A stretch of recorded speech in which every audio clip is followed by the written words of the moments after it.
ऊंचे ऊंचे पर्वत ऊंची ऊंची चोटियां हरे भरे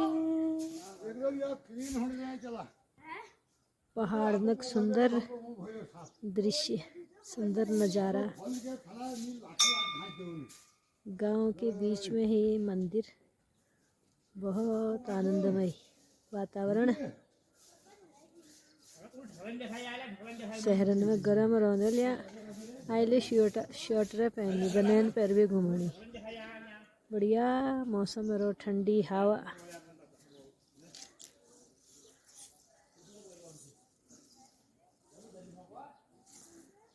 राम तू तो हरि अनंत हरि कथा अनंता हरि व्यापक सर्वत्र समाना। देखो हरि की रचना, ईश्वर की अद्भुत माया। चारों तरफ जंगल, गांव, बीच में माता जी का भवन। भवन में शाम कीर्तन, सत्संग, हरि चर्चा, आनंद का वातावरण। सबका जीवन में मंगलमय हो, खुशियाँ हो, धन धान्य से परिपूर्ण हो। कर्म प्रधान विश्व रचि राखा, जो जस करहि तस फल चाखा। प्रारब्ध के कर्मों से ही संत महात्माओं का जीवन में आना होता है। हरि चर्चा होती है, सत्संग मिलता है, संतों का संग मिलता है। देश विदेश, घर बन सब सुखी रहा, स्वस्थ रहा। ईश्वर चाहिए प्रार्थना। राम भगत जग चार प्रकारा, स्वीकृति चारु अगम उदारा। आर्थ अर्थार्थी जिज्ञासु और ज्ञानी। आर्थ पूजा भी बहुत हो रही है, अर्थार्थी भी पूज रहे हैं, जिज्ञासु भी पूज रहे हैं, लेकिन सबसे उत्तम श्रेणी की भक्ति ज्ञानी। वो कण कण में ईश्वर का वास देखते हैं। ऐसे संत महात्माओं को कोटि कोटि नमन, चरण बंदन।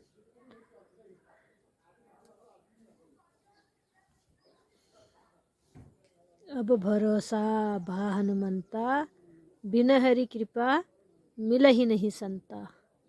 जब आदि शक्ति जगदम्बा कृपा करती हैं, तब जीवन में संत महात्माओं का, हरि कथा का, ऐसे दिव्य आयोजनों का करने का अवसर मिलता है। ईश्वर से यही प्रार्थना, ऐसी कृपा दृष्टि सारे संसार पे बनाए रखना माँ। जय माता दी। ये मस्तक हमारा ब्राह्मण है, ये हाथ हमारे क्षत्रिय हैं, ये उदर हमारा जो है ये वैश्य है, ये चरण जो है शूद्र है। तो इस बुद्धि की रक्षा करनी चाहिए। बुद्धि जिसकी खराब हो जाती है उसका फिर पूरा सब कुछ खराब हो जाता है, जीवन खराब हो जाता है। क्योंकि बुद्धि ही समस्त शरीर को संचालित करती है।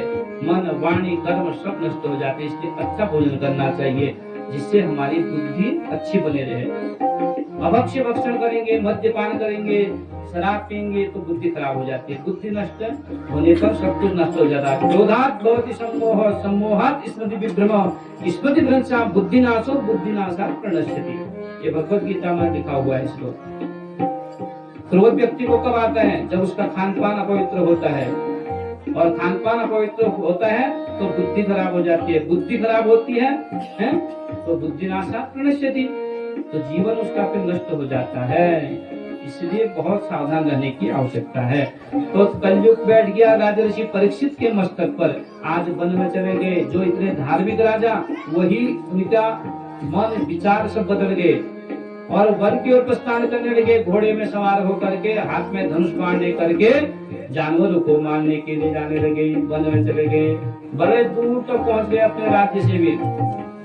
तो सज्जनों जाते जाते भूख प्यास से व्याकुल हो गए हैं और धनुष बाण कंधे में रखा हुआ है, और जाते जाते समीप मुनि के आश्रम के पास पहुंच जाते हैं। समीप मुनि जी माँ जगदम्बा की स्तुति कर रहे हैं, माँ भगवती का ध्यान लगाए हुए बैठे हैं। और उसी वक्त आज बारंबार समीप मुनि से कहते हैं कि हे मुनि जी, मुझे आप जल पिलाइए, मुझे आप जल पिलाइए। लेकिन समीप मुनि कुछ भी नहीं सुनते हैं, उनका ध्यान तो माँ भगवती के चरणों में लगा हुआ है। तो आगे जाकर के सज्जनों, आज राजर्षि परीक्षित को ऐसा लगा कि मैं इतना बड़ा राजा और मेरा इन्होंने सम्मान नहीं किया। बुद्धि बिगड़ी हुई है, क्योंकि मस्तक में कौन बैठा है? कलयुग बैठा है। तो उसी वक्त मरा हुआ सर्प उठाया धनुष बाण से और समीप मुनि के गले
क्षमा करो अपराध मेरा क्षमाधार जगदीश। क्षमा करो अपराध मेरा क्षमाधार जगदीश। सारी गलती मेरी मैं करूँ स्वीकार। सारी गलती मेरी मैं करूँ स्वीकार। तेरे दर पे आया मैया कर दो बेड़ा पार। तेरे दर पे आया मैया कर दो बेड़ा पार। मैया तेरी जय जयकार, मैया तेरी जय जयकार, मैया तेरी जय जयकार, मैया तेरी जय जयकार। सच्चे दरबार की राम राम सीता राम राम राम सीता राम राम राम हरे राम राम। सप्तम दिवसीय कथा समापन की तरफ आरती का टाइम रात 7 भागवत कथा है। राम राम राम सीता राम राम राम हरे राम राम राम सीता राम राम राम सीता राम राम राम सीता राम राम राम राधे श्याम श्याम श्याम। ओम इदं हविः प्रजननं मे